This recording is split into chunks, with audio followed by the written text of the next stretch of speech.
As you go throughout the season, your team continues to get better. What are one or two ways that, as an individual player, that you can make sure your game is where it needs to be to continue to play? Especially for the better players, they're going to have the things that they do really well, Yep. so their strengths. And then teams are going to go and they're going to scout them, right? So once teams scout you during the season, do you still have the ability to get to your strengths?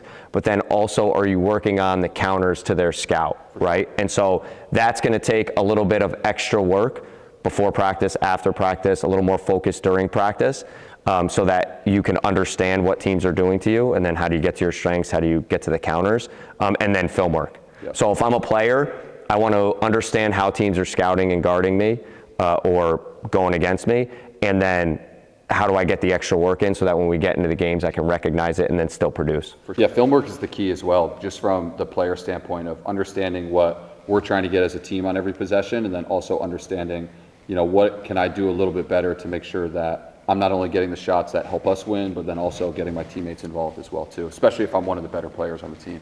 And it's a different view. Like your view when you're in the game, you're seeing it from your lens, and when you're seeing it come back from the camera and you can get the bird's eye view of everything that's going on, you're going to see, you drove it to the paint, oh, I had a shot here, I had a kick out, or there's help and I'm driving right into the help. You get a different perspective that kind of helps you see everything that's going on, not just from one vantage point. For sure. And then you can start to really see how teams are guarding you in the same aspect. Like when you're playing in a game, you might just see how the person's guarding you and maybe one help defender, but when you really watch the film, you can see team defense, where opportunities are, different ways you can score and get your teammates involved.